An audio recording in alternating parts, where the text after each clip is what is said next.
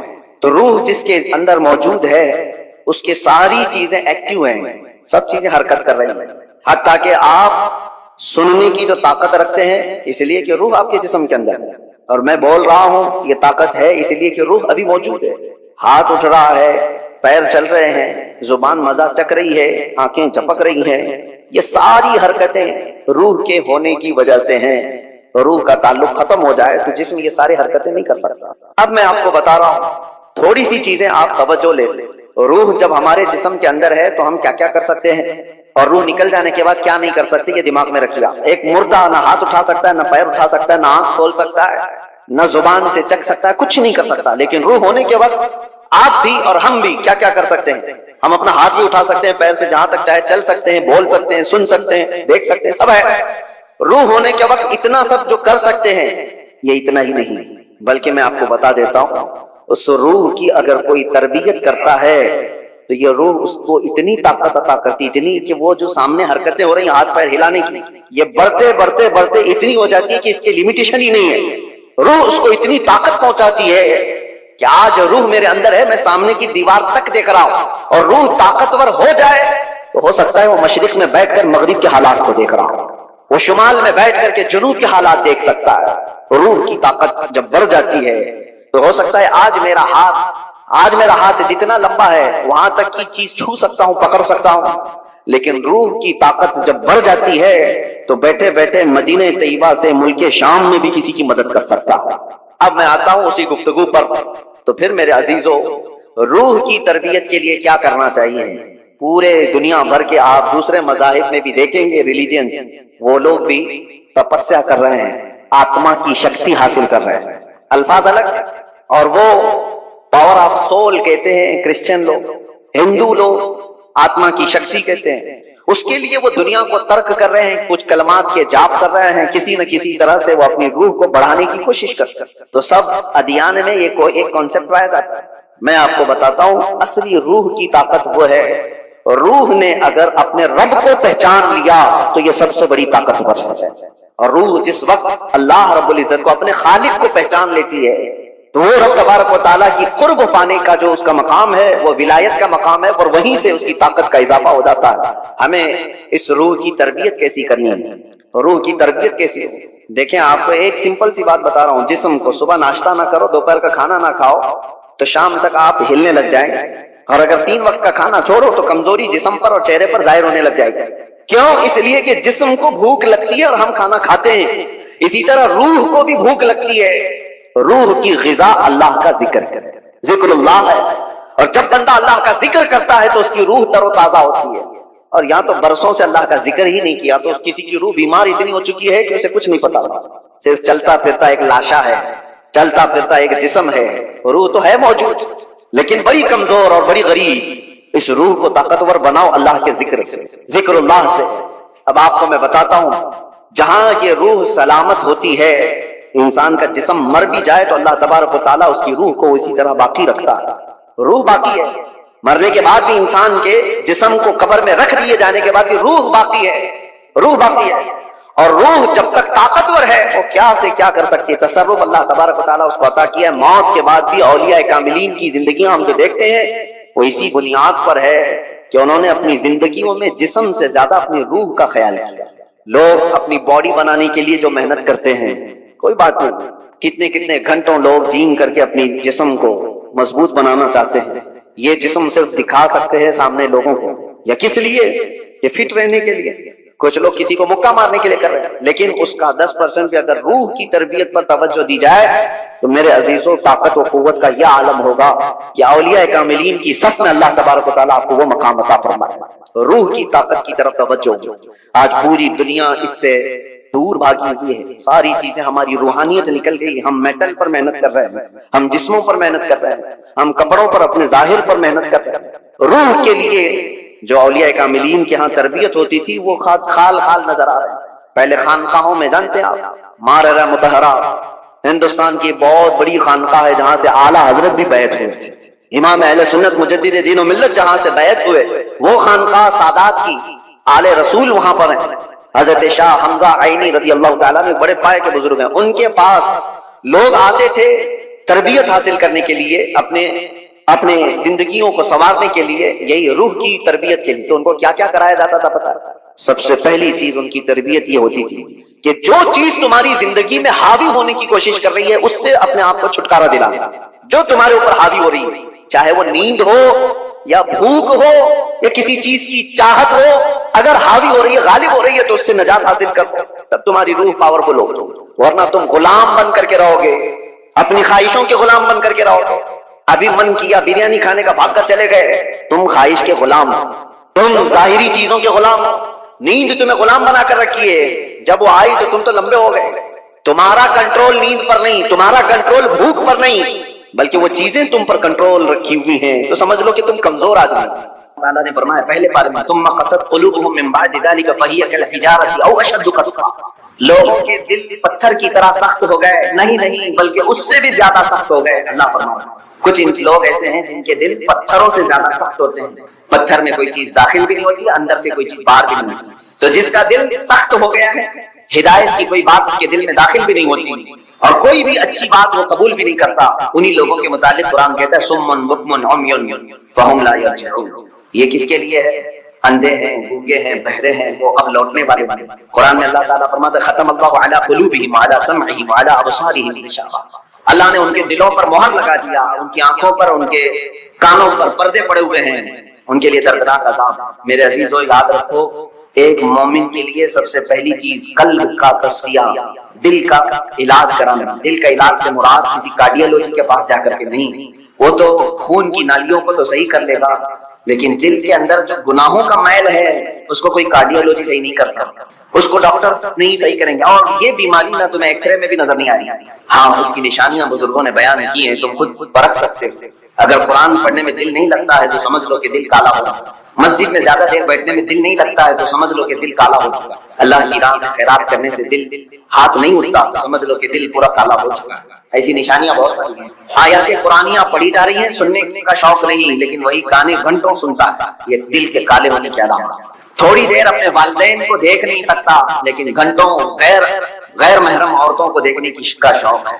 کلام پاک کو تھوڑی دیر کے لیے نظر بھر کر کے دیکھنا نہیں چاہتا، لیکن موبائل میں گھنٹوں بیٹھا رہتا ہے۔ یہ تمام چیزیں دل کے سیاہی کی علامات ہیں میرے، اگر علاج نہیں کیا تو یہ پتھر ہو جائے گا، یہ پتھر ہو جائے گا، اور پھر اس کا علاج نہیں ہو پاتا۔